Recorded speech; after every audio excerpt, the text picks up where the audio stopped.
from, you studied in Mumbai, you've been in Jain College. I've also studied in Jain College. Only I was not allowed entry into IMC. Rambhai did not allow me to come in there. Neeraj bhai, it's great to see you after nearly, 6-8 months this time. Smiling as ever and full of energy, bringing energy to industry, bringing energy to social causes, and of course bringing me a lot of energy with your friendship. Thank you very much for being with me. Dinesh, I remember the good times we've had with Dad, and truly nice to see you full and active in the organization. Ajit, thank you for giving leadership to bringing IMC into the center fold. I'm amongst friends. You spoke about homecoming. For me, this is more than home. This is family. I recount all the good times I've had with everybody in the room. I can't go down the room taking names. I'll have to start and finish my address.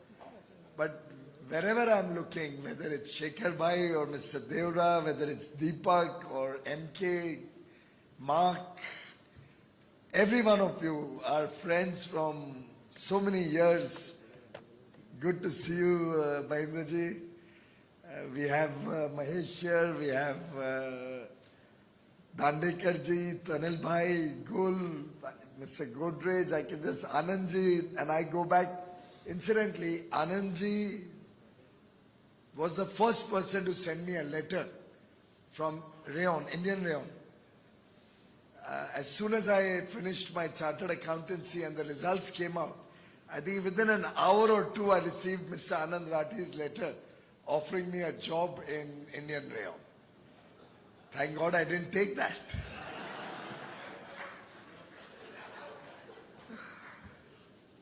Rambhai, your leadership of IMC has truly been phenomenal, and the passion with which you've continued the tradition of IMC. I know it's for you. It's not just an organization. It's a labor of love, and we all feel blessed to have you as our leader in IMC. And I'm saying our because I'm very much a part of IMC. Suresh bhai, the more I can thank you, it'll still be less. At this age, the textile sector is blessed to have him as our leader. And I'm sure Mr. Patodia or Vijayji, everybody will agree with me on that. Even today, when we have our textile advisory group meetings on cotton particularly, if it's in Mumbai, Suresh bhai will be with us. If it's outside Mumbai, we just had one in Rajkot barely a week ago. And you know my meetings are long. For those of you who've had the unfortunate reason to be a part of any of my meetings, we go into a lot of detail and we do a lot of open discussions. Suresh bhai is there throughout. On the video call, he's participating attentively to every single word being spoken, and we really are privileged to have your leadership in the textile sector, Suresh bhai. And I can keep going on and on. Nayan is there, Mr. Kanodia. I hope all are good at home. I haven't met the family, both the families, for quite some time now. So I can just go on. I can just go on recounting the lovely times I've had being an integral part of IMC and the good times we've all had in Mumbai. Truly the financial and commercial capital, but also the fun capital of India. Thank you, all the distinguished ladies and gentlemen, for joining India Calling on this Saturday morning. I came in late last night and enjoyed my tea at the waterfront this morning. So really, my apologies. I didn't make it for the breakfast, but we'll interact after this session a little bit. Friends from the media, distinguished ladies and gentlemen. Very appropriate subject this morning, where we are looking at a rising India reflecting the speed and pace with which collectively all of us are determined for a better future for India. And as we all recognize, it cannot happen unless we all work with that spirit of partnership, together, collaborating with each other, cooperating with each other, of course, competing with each other also. It's great to see that competitive spirit that encourages much better outcomes, much more focus, both in government and in the industry sector.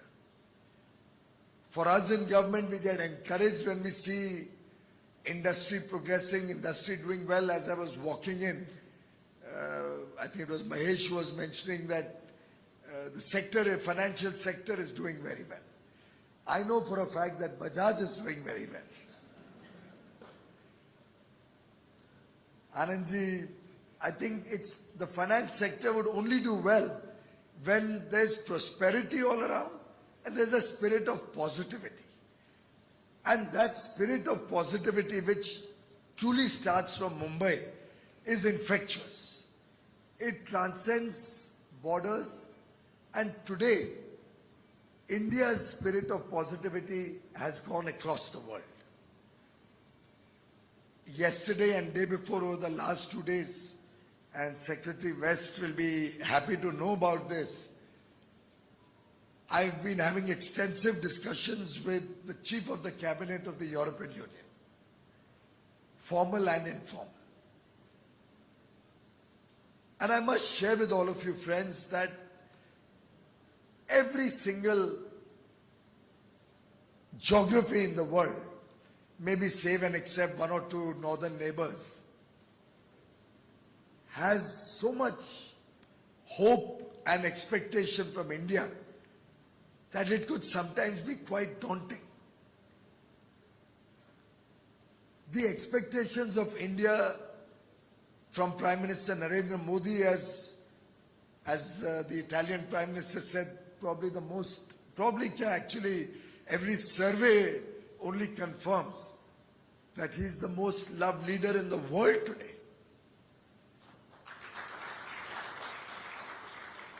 In fact, the Commerce Secretary of US, Gina Raimondo, has still not got over her visit to India. Apart from all the wonderful things she had to say about Indian business and all of you and the people of India while she was here, she continues to exude so much positivity and enthusiasm about the US-India partnership and is truly committed to making the state visit of the Honorable Prime Minister to the United States a grand success, that she's literally doing a VC with me every week or 10 days. What more can we add as deliverables to make the Prime Minister's visit a grand success, a big story, a big message to the world about the partnership, the togetherness that the rising India reflects in the world today. In fact, my teams are so stretched who are negotiating free trade agreements or comprehensive economic partnerships that we have some teams, some lead negotiators, in fact, even a chief negotiator who's literally moonlighting with a discussion happening in the morning, another even in the later half of the day, some in person, some over video conferencing. A lot of backup and background work needs to be done before every engagement. And all of this with a deep focus to ensure that we protect the best interests of India, Indian business, the people of India. Huge consultative process that we engage in before we do any partnership. The amount of meetings I've had with FAM, for example, I see Rasesh there, we were in college together, with the president of FAM, or every organization. With IMC, I've had huge engagements on the chemical industry. Many of our members in IMC are with the chemical industry, with the textile sector. It's been truly a wonderful journey in not only economic prosperity for the people of India, but also what the Prime Minister has often recounted. India reflects the spirit of Vasudhaiva Kutumbakam. The world is one family. We are not selfish about progress or prosperity for India alone. For us, true prosperity comes when the whole world prospers. For us, the lives of every Indian matters very deeply. But Vaccine Maitri engages with the less developed countries or the developing world, the poorer countries, and takes 278 million vaccine doses, most of them free, to such countries, our neighbors, the Pacific nations, the Caribbean nations, the African nations, because India cares. While we administer 2.2 billion doses and make India safe, we also wish to see the world safe.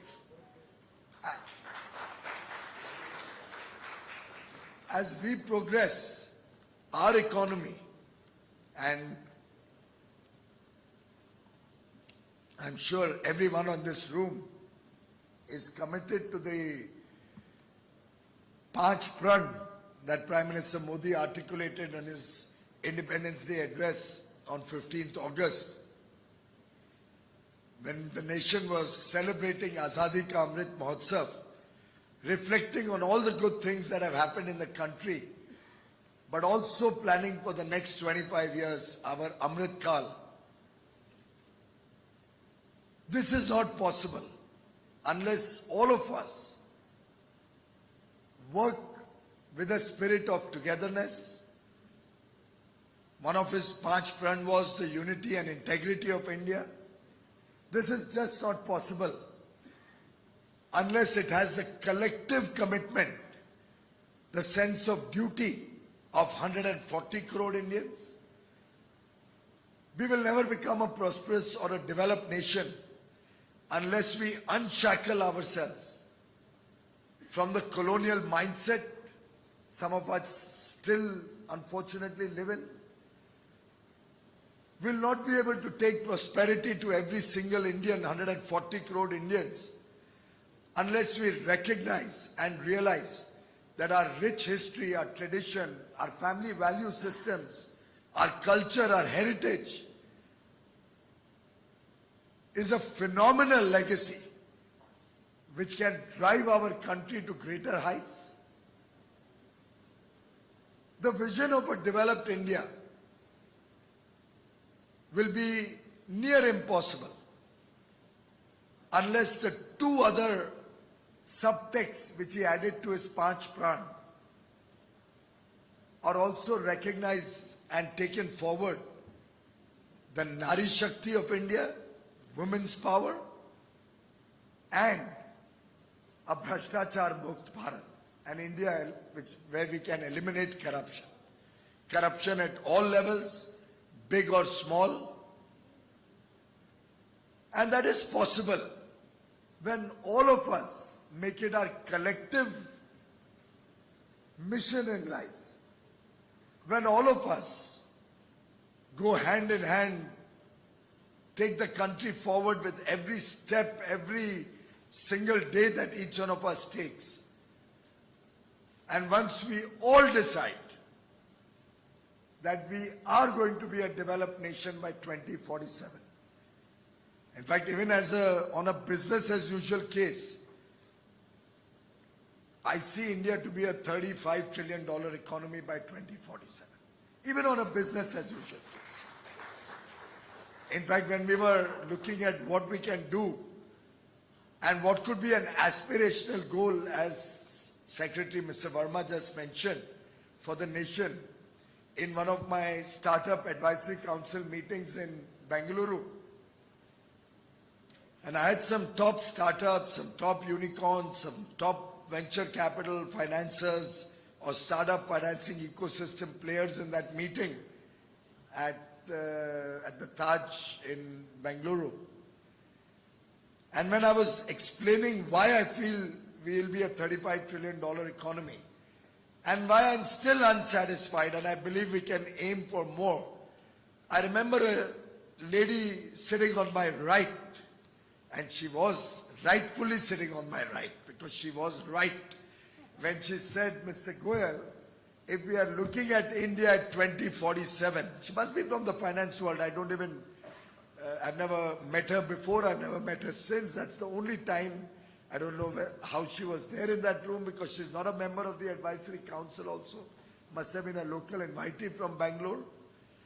But sitting on my right, she made the right comment when she said, Mr. Goyal, when we are looking at India at 2047, the least we can do is aim for a $47 trillion economy. And we have to make up our mind. Every single young person in this room who's going to live this journey of Amrit Kal, probably with a greater probability than some of us, Anant will be a part of that journey, certainly longer than us. Ajit will be there, Dinesh will be there. I'm excluding me 3 old foggies from the... We'll be a part of the journey till our last breath.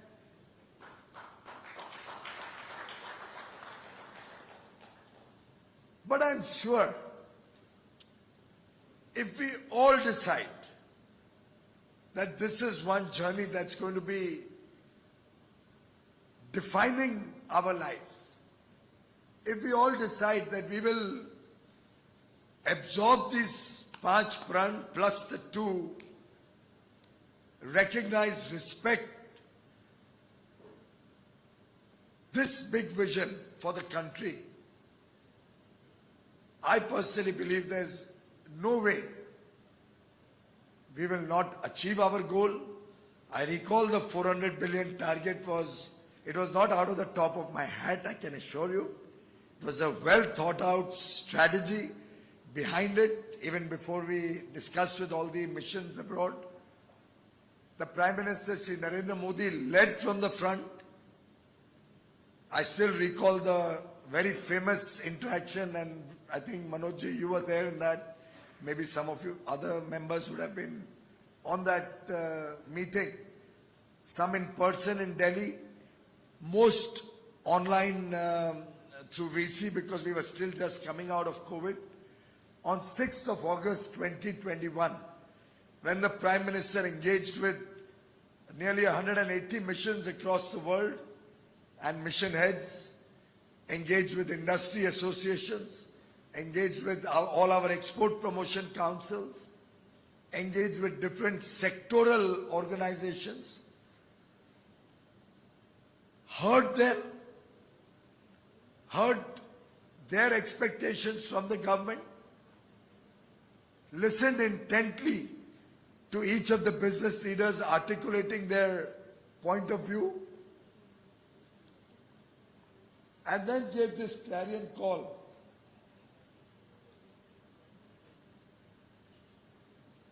That we should aim big. We have the capability, we have the talent and skill,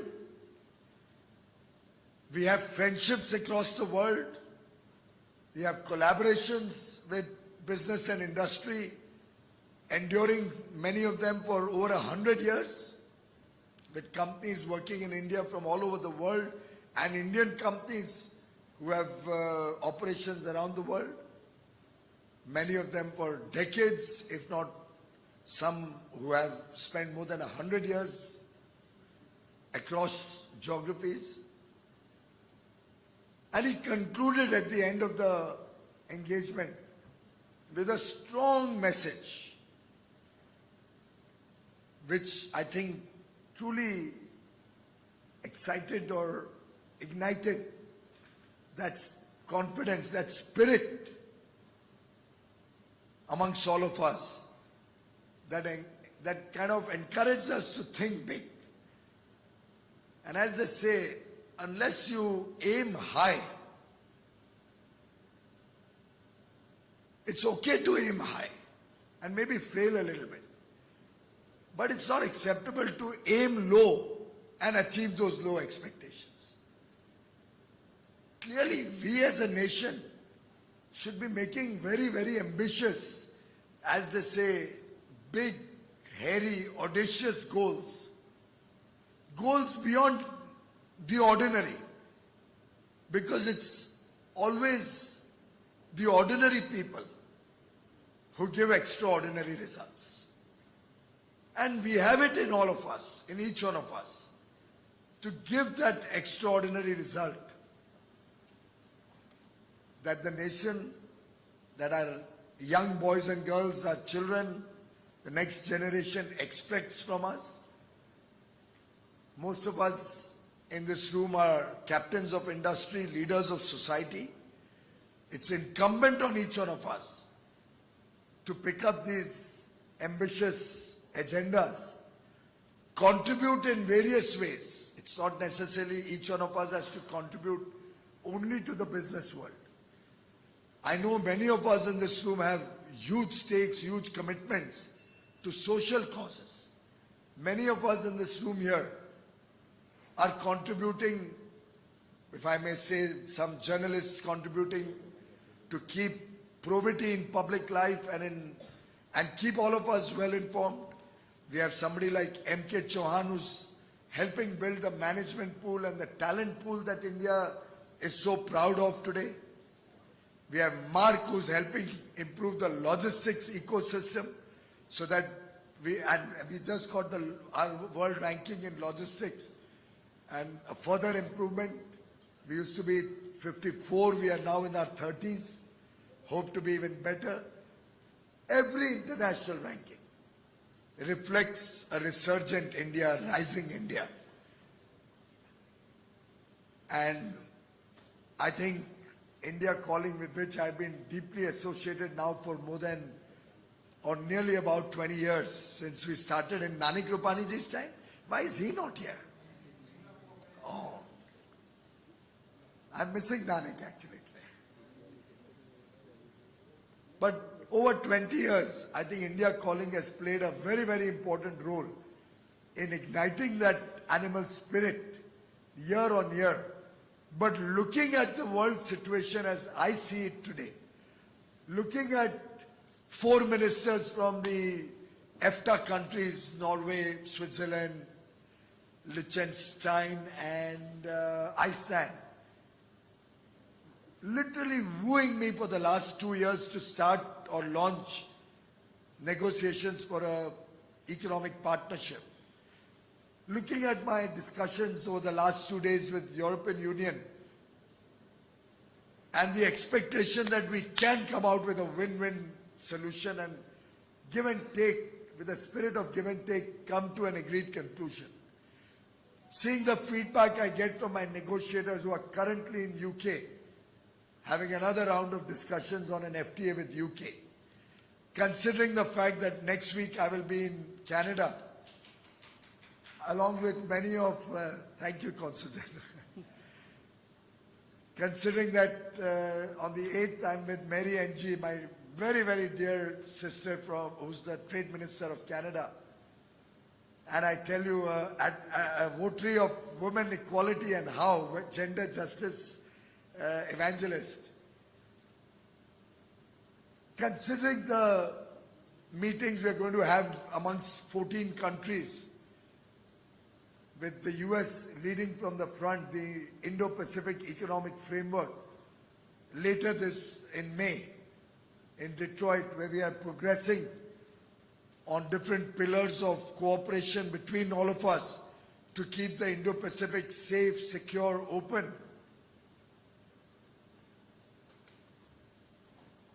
Considering, and I'm not even able to complete, there's so many more engagements. The GCC also looking at expanding our UAE partnership to the rest of the 5 other countries so that the GCC and India could also have a CEPA. And then within the GCC, individual nations saying if that's going to take time, let's do it bilaterally first, just like you did with the UAE. Some of the Latin American countries talking to us to expand or enter into a comprehensive partnership. The Mauritius minister, I had about 16 trade ministers meet me in the month of March alone. I'll take the April count after the month ends. I'm just sharing all this with you, friends. The world has high hopes that trust Prime Minister Narendra Modi and his leadership to deliver. And Prime Minister Modi trusts each one of you to help us deliver so that India calling will need to re-Christian itself as the world calling India in the years to come. Today it's an international calling that we need to take forward. I was almost tempted to say celebrate, but I think we'll leave the celebrations for 2047 when we celebrate 100 years of India's independence after the Amrit Kal. As a nation which will be at the forefront, at the vanguard of prosperity for every Indian, and inclusive growth, and a sustainable future for India, so that we can leave behind for the next generation a better planet, a better world than the one we inherited. So that India is at the forefront of this fight against climate change, showing the world the path. A path which was not discovered after Al Gore, Vice President Al Gore came out with the inconvenient truth. A path which every Indian knew for thousands of years. Because we in India respected nature. We in India recognized the importance of protecting nature. We in India were conscious of our responsibilities or intergenerational equity, so that we were never ever greedy about prosperity for ourselves, but always looked at prosperity of the world. After all, Vasudhaiva Kutumbakam is not something we coined for the G20. It is not that today we are talking of one earth, one family, one future. It's ingrained in every Indian since birth. It's ingrained in our rich culture and tradition that we've inherited. Our parents and their parents and generations of Indians have respected nature. We even worship the sun, the moon, the air, fire, water, living and non-living organisms, rivers, oceans, trees, animals. We recognize biodiversity, we recognize the important role every element of nature has in our lives and in the collective future of the world. For us, it comes naturally. I don't know about you, Neeraj bhai, but as a child, if I ever left a room keeping a tube light, and we had tube lights much before Prime Minister Modi brought the LED revolution to India, or the fan on when I left the room, my God, I would have got a smack on my face. My mother wouldn't have been lenient, you're wasting electricity. And then, though it's your territory, I shouldn't be complaining about the geography under you. But I still recall probably in 15 or 16 when I was handling power and renewable energy and coal, by the way, all three. And they have a great deep connect, each one of them. And I was in Washington for a conference called by the then Secretary of State, John Kerry, who's a very, very dear friend. I think we are meeting in April also. He's here, I think it's in April. So we are meeting in April. Very dear friend. But I remember him calling me to Washington for a conference on clean energy financing and to discuss how we are going to progress on sustainability. And in the morning I got up, I was taking a walk. I was staying at, which is the hotel next to W, the one where the word lobbyist was coined. Willard. I was at the Willard International. That's the hotel where the word lobbyists was coined because it's 2 buildings away from the White House. And all the lobbyists used to be sitting in that lobby and lobbying for public policy. Thank God you guys have no more any reason to come to Delhi for public policy changes. In fact, you're not welcome to Delhi. And I mean it. In my 9 years, I've not allowed any corporate consultant to come and meet me. No public policy advocacy persons are allowed to come and meet me. Unless sometimes, unfortunately, you bring your guy with you in the meeting. I'm happy to meet with each one of you. No offense meant for the public policy guys though. They are doing their job. But that job is over in India now. But coming back to the story, while I was taking my walk in Washington DC, across the White House, every street light was on. And it was bright, sunny morning. Bright sun, and every street light was on. And they didn't have LED lights in the US, I can tell you that. So the power consumption would have been huge. And in the course of the seminar and the discussion during that day, I said this to the people assembled. And they said, but sir, we have to use our electricity, so we have to keep it on. So it is India which understands sustainability.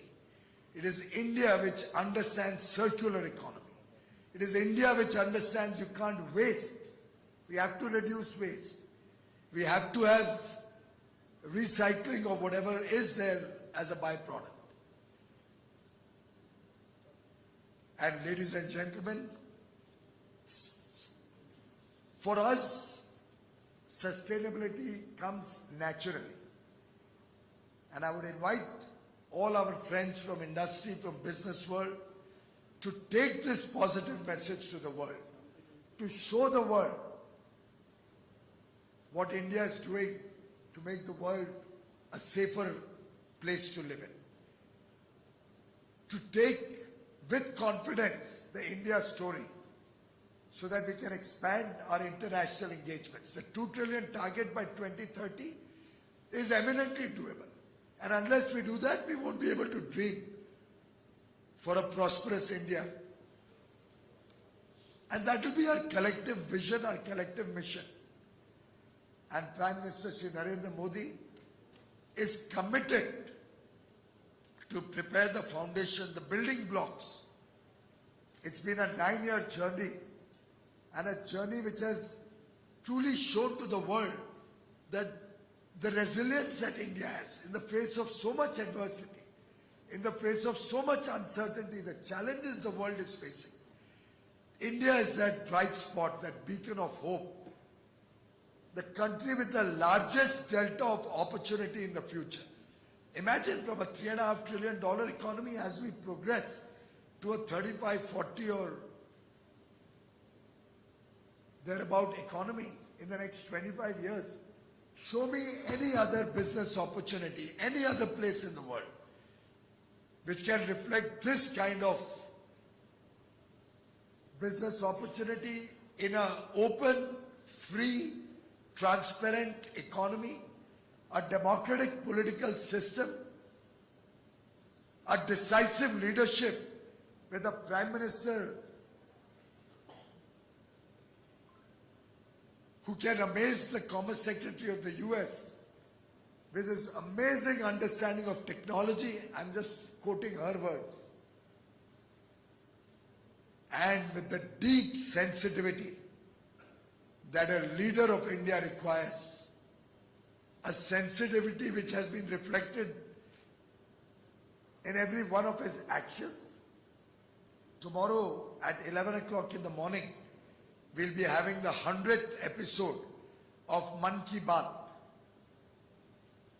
a half-an-hour dialogue that he has over radio every Sunday without a break there's not been a single Sunday, wherever he may have been in the world, sharp 11 o'clock Sunday morning, the Prime Minister is on our radio, on our television screens, though it's a radio broadcast, in a completely non-political engagement. Not a word of politics over 99 episodes.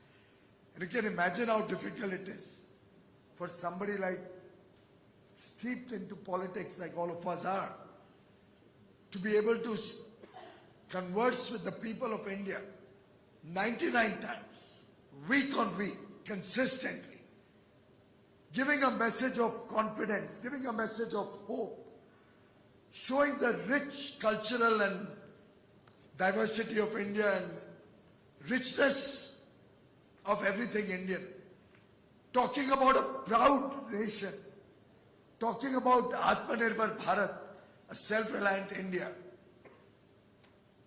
giving out success stories or instances which will encourage and maybe light the fire in each one of us, talking about the aspirations of a young India, the aspirations for a better quality of life, the aspirations for a better future for our children, talking about an artisan in Manipur or the fishermen in Kerala.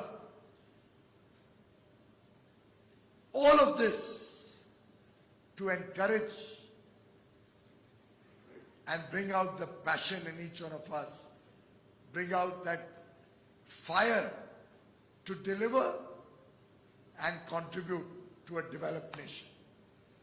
Friends, I think I'm exceeding my time, but truly a wonderful opportunity to be with all of you. I'm staying back. I'm going to be at the Man Ki Baat along with thousands of Mumbaikars at Kandivali tomorrow. If any of you is interested, you are able to join. I warmly welcome you. I'll be there from 10 o'clock. Meeting with people, taking a feedback, understanding the sentiment.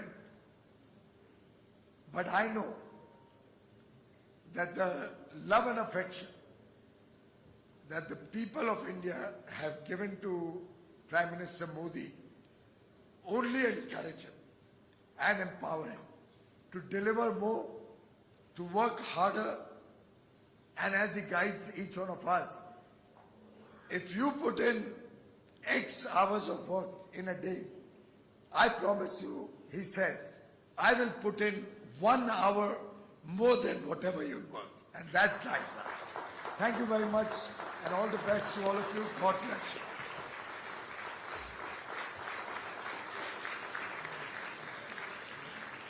I thank the Honourable Minister for addressing this august gathering on this highly significant occasion. Time now for presentation of mementos by Mr. Anand Singhania, President, IMC Chamber of Commerce and Industry, to the Chief Guest, Shri Piyush Goyal Ji, Honourable Union Minister for Commerce and Industry, Textiles, Consumer Affairs, Food and Public Distribution. Kindly accept this as a token of respect and love.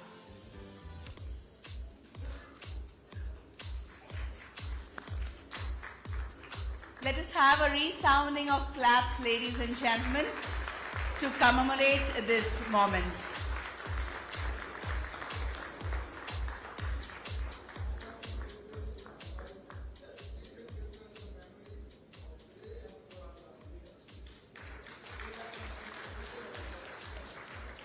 That indeed was a very, very kind and sweet gesture by the Honourable Minister. Thank you.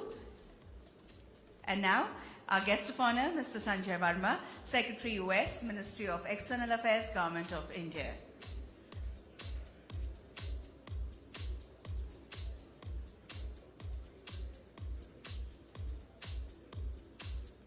So please accept this as a token of gratitude.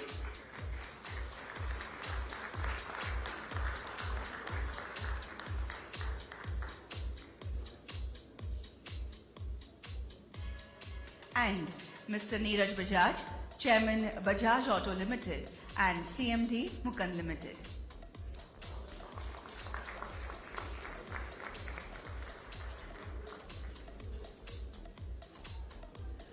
Vote of thanks will now be proposed by Mr. Ajit Mangrurkar, Director General, IMC Chamber of Commerce and Industry. Ladies and gentlemen, as we come to the end of the inaugural session, I have the proud privilege of proposing the vote of thanks.